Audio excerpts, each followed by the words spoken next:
త్యాగం చేసింది. పరస్పర త్యాగాలు, ఈ ఊరి త్యాగాలు అంటే వాళ్ళ త్యాగాలు అంతే తప్ప దీంట్లో ప్రత్యేకంగా ఏమి లేదు. రైట్. కృష్ణాంజలి గారు, మీ వెర్షన్ ఏంటి? ఎలా చూడాలి ఈ అంశాన్ని? ఎవరికి నష్టం, ఎవరికి లాభం, ఎవరి పని వాళ్ళదేనా? వర్మ గారు నమస్తే. ప్యానల్ మెంబర్స్ అందరికి నమస్కారము. ఆంధ్రప్రదేశ్ లో తెలుగుదేశం, జనసేన, బీజేపీ కూటమి అధికారంలో ఉంది. వాళ్ళు భవిష్యత్తులో కూడా అధికారంలో ఉండాలి, కొనసాగాలి కూటమి కానీ భావిస్తున్నారు. చంద్రబాబు నాయుడు, నారా లోకేష్, అదేవిధంగా పవన్ కళ్యాణ్ మధ్య మంచి సఖ్యత కూడా ఉన్నటువంటి పరిస్థితి ఉంది. ఈ నేపథ్యంలో పిఠాపురం అనేటువంటి ఒక్క నియోజకవర్గంలో అది పవన్ కళ్యాణ్ అక్కడ నేతృత్వం వహిస్తున్నారు కాబట్టి అక్కడ ఒక చిన్న సమస్య వచ్చినా సరే ఇప్పుడు మన 99 ఛానల్ రెడీగా ఉంటుంది. ఎందుకు డిబేట్ పెట్టచ్చు, ఎందుకు ఎక్కువ మంది చూస్తారు కాబట్టి అలాంటి అవకాశము, ఒక చర్చ రాష్ట్ర వ్యాప్తంగా జరిగింది. ఒక పిఠాపురంలో ఒక ఏదైనా చిన్న ఇష్యూ జరిగితే కాబట్టి ఆ ఇష్యూ ఎలాంటి ఫ్లేరప్ అయిందంటే రాష్ట్ర వ్యాప్తంగా ఉన్నటువంటి తెలుగుదేశం, జనసేన మధ్య ఉండేటువంటి ఆ సఖ్యతకు కూడా కొన్ని ఇబ్బందులు తలెత్తేదానికి అవకాశాలు ఉండొచ్చు. అందుకని ముందు జాగ్రత్తగానే ముఖ్యమంత్రి చంద్రబాబు నాయుడు చాలా స్పష్టంగా బహిరంగ సభల్లో చెప్పారు, చిన్న ఫోటోల కోసం, కుర్చీల కోసం ఇట్లా కొట్లాడుకోవద్దు అనేటువంటి విషయాన్ని కూడా చెప్పారు. అదే వర్మ ఇష్యూ వచ్చిన తర్వాతే చెప్పారు, పిఠాపురంలో ఆయన చంద్రబాబు నాయుడు ఫోటో లేదనేటువంటి వివాదం నేపథ్యము, తెలుగుదేశం జనసేన ఘర్షణ, ఈ నేపథ్యంలోనే చంద్రబాబు నాయుడు స్పందించినటువంటి పరిస్థితి ఉంది. అందుకనే ఆ తర్వాత ఏం చేశారంటే పిఠాపురం వర్మని, ఆయన మాజీ ఎమ్మెల్యేని తెలుగుదేశం పార్టీకి రాష్ట్ర ఉపాధ్యక్షుడిగా నియమించారు. ఆయన రాష్ట్ర ఉపాధ్యక్షుడిగా తెలుగుదేశం పార్టీలో నియమించి ఆయన రాష్ట్ర స్థాయి బాధ్యతలు ఆయనకు అప్పచెప్పారు. ఇప్పుడు పిఠాపురం నియోజకవర్గ ఇన్ఛార్జి అంటే ఒక నియోజకవర్గానికే కదా. ఇప్పుడు ఆయన రాష్ట్ర ఉపాధ్యక్షుడు తెలుగుదేశం పార్టీకి, మొన్ననే ప్రమాణ స్వీకారం చేశాడు కాబట్టి పెద్ద బాధ్యత అప్పచెప్పారు. కాబట్టి అక్కడెందుకు ఇంకా అక్కడ ఉంటే కొన్ని వివాదాలు వస్తున్నాయి కాబట్టి అని ఆయన్నేం సస్పెండ్ చేయలేదు, ఇంకేం చేయలేదు. ఏం చేసింది తెలుగుదేశం పార్టీ? ఒక కమిటీ వేసింది. ఎక్కడైతే పిఠాపురంలో తెలుగుదేశం పార్టీ తరఫున ఆ నియోజకవర్గానికి సమన్వయానికి తెలుగుదేశం పార్టీలో గ్రూప్ ఆఫ్ మెంబర్స్ గా ఒక కమిటీ వేశారు. కమిటీ వేయడానికి ప్రకటన చేశారు. ఆ కమిటీ వేస్తారు. ఆ కమిటీలో వర్మ ఉండొచ్చు, ఉండకపోతే వర్మ రాష్ట్ర స్థాయి నాయకుడు కాబట్టి ఆ నియోజకవర్గంలో ఉండేటువంటి వాళ్ళని కమిటీలో వేయొచ్చు. వర్మ ఆదేశాల మేరకు వాళ్ళు పనిచేస్తారు.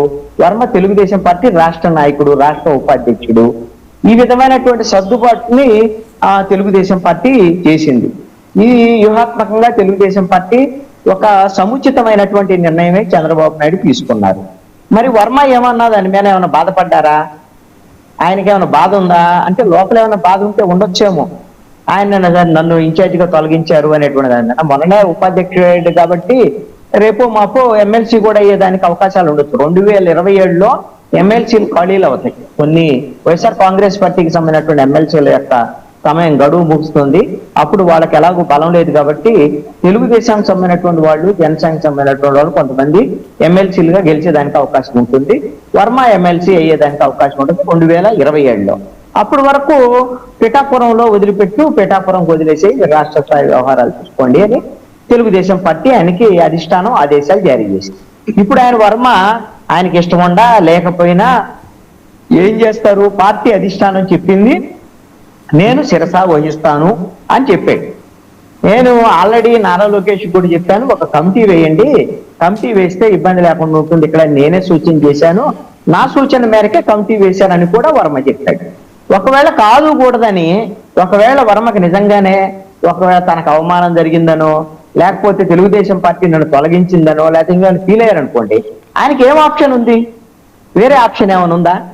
వైఎస్ఆర్ కాంగ్రెస్ పార్టీలో ఇప్పుడు ఆల్రెడీ మునిగిపోయినటువంటి నావ 11 సీట్లతో మిగిలింది. వాళ్ళకి భవిష్యత్తు ఉంటుందా లేదనేది గ్యారంటీ కూడా లేదు. ఎందుకంటే వాళ్ళు జనంలో లేరు ఈ 2 సంవత్సరాల నుంచి. అలాంటప్పుడు ఇలాంటి పరిస్థితులు ఎవరన్నా సరే ఒక రాజకీయ అవగాహన ఉండి రాజకీయ పరిపక్వత ఉన్నటువంటి వర్మ లాంటి వాళ్ళు ఎవరన్నా వైఎస్ఆర్ కాంగ్రెస్ పార్టీలో చేరేటువంటి ప్రయత్నం అలాంటి ఆప్షన్ తీసుకుంటారా? తీసుకోడు కదా. ఇక ఉన్నటువంటి పార్టీలు జనసేన, బీజేపీ, తెలుగుదేశం కాకపోతే అవి ఆల్రెడీ కూటమిలో ఉన్నాయి. ఇప్పుడు దీంట్లో కాదని తెలుగుదేశంలో కాదని వాళ్ళ వాటిలో చెప్తే పెద్ద ఉపయోగం ఏముంటుంది? అసలు ఆ జనసేనతో విభేదాలు ఉన్నాయి, జనసేనలోకి పోలేడు. బీజేపీలోకి పోయినా ఆ బీజేపీ పరిస్థితి అంతంత మాత్రమే. అలాంటప్పుడు వర్మకు ఉన్నటువంటి ఆప్షన్ ఏంటి అని అంటే తెలుగుదేశం పార్టీలోనే కొనసాగటం, తెలుగుదేశం పార్టీలోనే రేపొద్దున ఎమ్మెల్సీ వచ్చేటువంటి విధంగా చూసుకోవటము, ఆయనకి ఇంకా కేవలము తెర ముందు ప్రోటోకాల్కి సంబంధించినటువంటి పదవులకు సంబంధించినటువంటి వ్యవహారాలనే మనం చూస్తున్నాం. ఈ రాజకీయ నాయకులకి ప్రోటోకాలు, తెర ముందు పదవులు ఒక రకమైనటువంటి అంశాలు అయితే, ప్రభుత్వం సంబంధించినటువంటి కొన్ని ఉపయోగాలు ప్రభుత్వానికి సంబంధించినటువంటి వ్యవహారంలో వాళ్ళది అధికారంలో ఉన్నారు కాబట్టి అలాంటి ఉపయోగాలు వర్మకి ఈ ప్రభుత్వానికి కాదు కృష్ణంజలి గారు, కాదు వైసీపీ చేసుకుంటారు. కాదండి, వైఎస్ఆర్సీపీ దీని మీద చాలా ఆవేదన వ్యక్తం చేస్తున్నది కదా, చాలా బాధపడుతుంది.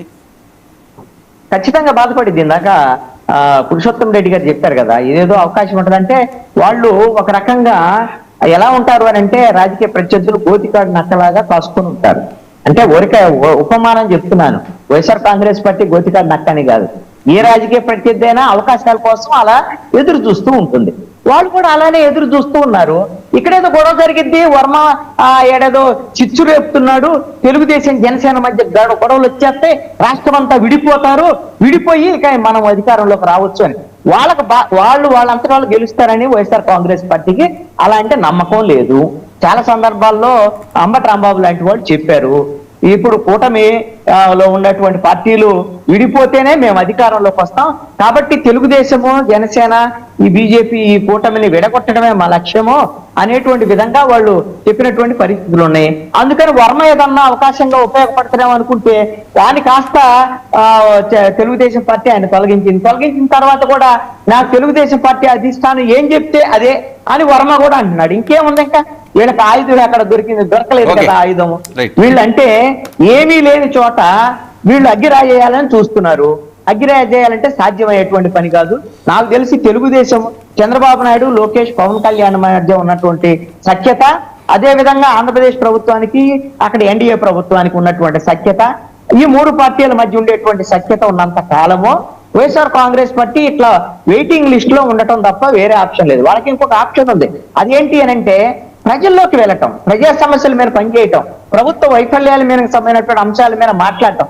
అది చేయటం వల్ల అవధులు పెట్టేశారు. కేవలం సోషల్ మీడియా మీద ఆధారపడటం, వర్మ సంబంధించినటువంటి వ్యవహారాలు, ఆ వ్యవహారాలు, ఈ వ్యవహారాలు, వాళ్ళు జనసేనలో ఉండే సమస్యలు, అక్కడ విజయ్ గెలిచాడు, ఇక్కడ పవన్ కళ్యాణ్ ఏంది ఇంకా తెలుగుదేశంతో ఉన్నాడు, ఇలాంటి పనికిమాలిన విషయాల వైపు వైఎస్ఆర్ కాంగ్రెస్ పార్టీ ఎక్కువగా దృష్టి సారించి సమయాన్ని వృధా చేసుకుంటుంది. వాళ్ళు వెనక్కి ప్రయాణం చేస్తున్నారు. ఆల్రెడీ చాలా సందర్భాల్లో చెప్పాను, ఆల్రెడీ జగన్మోహన్ రెడ్డి తపస్సులో ఉన్నాడు. ఆయన చెప్పినట్టుగానే 5 ఏళ్లు కళ్ళు మూసుకుంటే అయిపోయింది అని అనుకున్నాడు. 22 నెలలు మాత్రమే అయిపోయినాయి, ఇంకా 28 నెలలు ఉన్నాయి. ఆయన ప్రస్తుతం తపస్సులో ఉన్నాడు. బాగా ఆ తపస్సు మరి భంగం అనేటువంటిది కలిగేటువంటి పరిస్థితులు ఇప్పుడు మధుసూదన్ రెడ్డి గారు లాంటి వాళ్ళు వీళ్ళందరూ వెళ్ళి అయ్యా రాష్ట్రం అంతా మన గురించి పట్టించుకోవట్లేదు, మర్చిపోయేటట్టున్నారు, వైఎస్ఆర్ కాంగ్రెస్ పార్టీని మీరు తపస్సు వేడండి, బెంగళూరు నుంచి రండి, మీరు కొంచెం వచ్చి తాడేపల్లిలో కూర్చొని కనీసం ప్రెస్ కాన్ఫరెన్స్ పెట్టండి అని వాళ్ళు ఏదైనా బట్టలాడుకుంటే ఆయన ఏమైనా తపస్సు పెడతారేమో తెలియదు. అప్పుడు ఏదో విశ్వామిత్రుడు తపస్సు చేస్తుంటే రంభ, ఊర్వశి, మేనక వెళ్ళి ఆ తపస్సును భంగం కలిగించారని. ఇప్పుడు జగన్మోహన్ రెడ్డికి అయితే పాప అలాంటి తపస్సు భంగాలు కుదరవు, కానీ ఆయనకి సీఎం కుర్చీ కనపడితే లేదా రేపొద్దున మనం అధికారంలోకి రావాలి అంటే జనంలోకి వెళ్ళాలి అని ఎవరన్నా చెప్పగలిగితే గట్టిగా జనంలోకి వెళ్లకుండా జనం తిరస్కరించినటువంటి మన పార్టీని మళ్ళీ ప్రజలు మనం ఆమోదించకుండా మనం గెలవలేము. వాళ్ళు ఎప్పుడు విడిపోతారని ఎదురు చూస్తూ ఉంటే వాళ్ళు 15 ఏళ్ళు కలిసి ఉంటామంటున్నారు. 15 ఏళ్ల పాటు మనం కూడా ఇక మీరు బెంగళూరులోనే తపస్సు చేయాల్సి ఉంటది, ఉండామే వాళ్ళు కూడా మిగలరు, ఈ వాళ్ళు కూడా వెళ్ళిపోయేదానికి ప్రమాదం ఉంటది అని వీళ్ళందరూ వెళ్ళి ఏమైనా గోడు పెట్టుకుంటే ఏమైనా మరి ఆ జగన్మోహన్ రెడ్డి తపస్సును వీడి ఏమన్నా ఆంధ్రప్రదేశ్కి వస్తారో, అసెంబ్లీకి వస్తారో, లేక ప్రజల మధ్యకి వస్తారో ఏమిటి అనేది చూడాల్సినటువంటి పరిస్థితి అయితే ఉంది. ప్రస్తుతం అయితే ఘోర తపస్సులో ఉన్నారు జగన్మోహన్.